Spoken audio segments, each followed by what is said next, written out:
Hello Taurus, Sun, Moon Rising, and Venus Signs. Kamusta kayo? Sana po ay nasa mabuti kayong kalagayan. Welcome back po sa Star Tarot. At kung bago kayo rito, welcome din po kayo. Please subscribe, like, share my videos, and leave me a comment kung naka-resonate po kayo. So we have mystery, Taurus. Po pwedeng there is something na hindi ninyo nalalaman pa. Maaaring something is being hidden from you. Kaya parang, ano to, mystery ito para sa'yo, you know. But it feels like, kasi nga wala namang sikreto na hindi nabubunyag, hindi ba? Kaya kung ano man itong mystery na to, it feels like you will be able to find out, diba? Um, in perfect timing, no? Kaya kung ano man ito, siguro, for those of you 'no, na nakaka-resonate dito, maaaring meron kayong nararamdaman kasi mararamdaman naman talaga ninyo if something is being hidden from you, 'di ba? Ramdam mo 'yun, nararamdaman natin 'yun kung merong itinatago sa atin ng isang tao, kahit ano man, whether that is bagay, impormasyon, or kung ano mang klaseng ano 'yan, itinatago, nararamdaman natin 'yon. Kasi 'di ba, yung mga tao sa paligid natin will be uneasy, uncomfortable, kaya meron kang mararamdamang kakaiba. Kaya if this message resonates with you, then, yun. So, malalaman mo din yun eventually kung ano yung mga bagay na yan or kung anong something, no, na pupuwedeng itinatago sa'yo, okay? So, we have abundance, napakasuwerte mo, napakaganda lalong-lalo na pagdating sa usaping pera. Kasi pupuwedeng merong abundance of money dito na dadating, 'no? So, kung saan man manggagaling 'yan, of course kayo na lang ang nakakaalam niyan when that comes in. But yeah, ang maganda rito kasi meron merong paparating na pera, merong paparating na financial blessings, 'no, sa iyo. Kaya good luck. So, what else? We have growth. Ayan. So, this is nice. Kasi, since meron kang abundance of money, so for sure, talagang papunta ka sa growth. 'Di ba? Papunta ka sa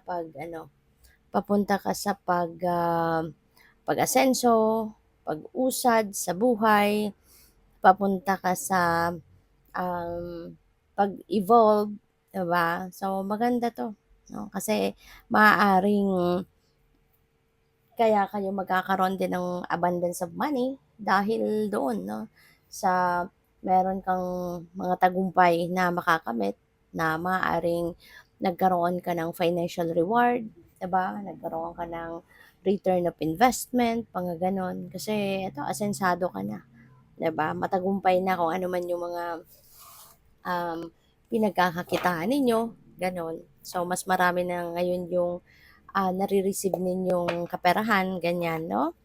So, by the way, maraming salamat, no, for subscribing. And if you haven't subscribed yet, subscribe na kayo. And also, maraming salamat din for not skipping the ads. Malaking bagay yan sa akin. And also, please click the join button sa baba ng video kung gusto niyo na mag-join kayo sa membership. So, what else? We have the Hanged Man. Ayan. So, this could be a time, no, na kailangan mong magnilay-nilay muna, mag-isip-isip, magmuni-muni. And pupuwede rin na pwedeng mapapaisip ka na, "Teka lang, magpapahinga din muna ako."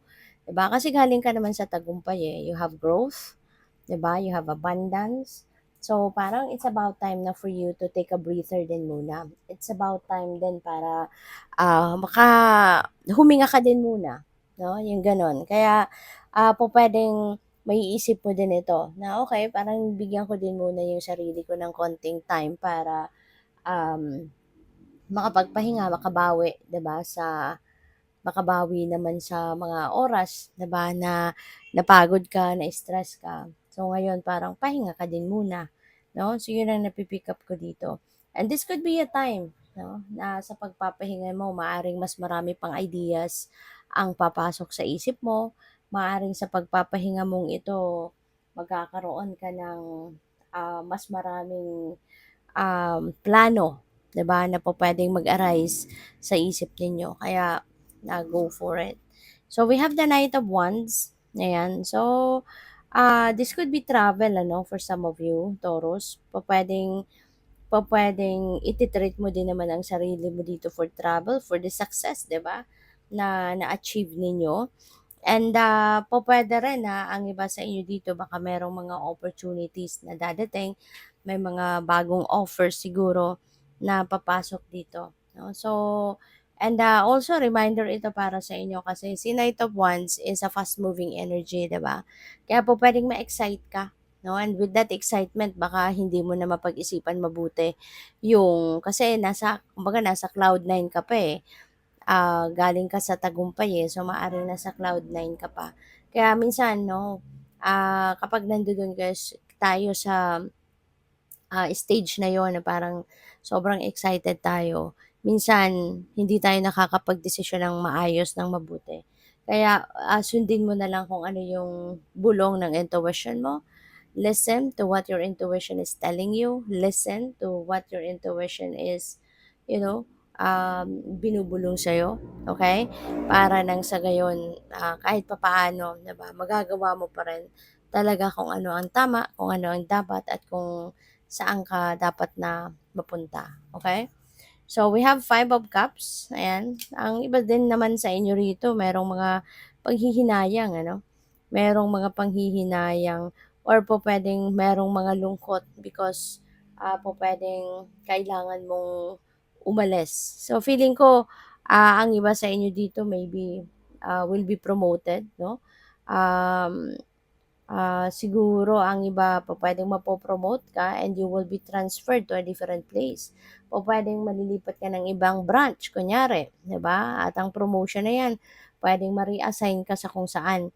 Kaya pupuwedeng yung lungkot na 'yun related to that. Kasi siyempre, um, kung nasaan ka man ngayon siguro, siyempre nakapag-develop ka na ng relationship 'no, ng rapport sa mga kasamahan mo sa trabaho, gano'n. Kaya, siyempre 'no, initially talaga meron kang mararamdamang ano, yung parang malulungkot ka, you know. But, normal naman talaga 'yun kasi 'pag merong detachment, 'di ba, gano'n talaga. Sa una, malulungkot, 'di ba, pero 'pag nakapag-settle ka na doon siyempre mafo-focus ka na sa, bago mong trabaho, sa bago mong role at, siyempre 'no, mas, makikisama ka na din sa bagong mga tao na makakasama mo kaya eventually, mau-overcome mo din yung lungkot, 'di ba, ng inyong pag-alis sa dati mong, opisina, sa dati mong mga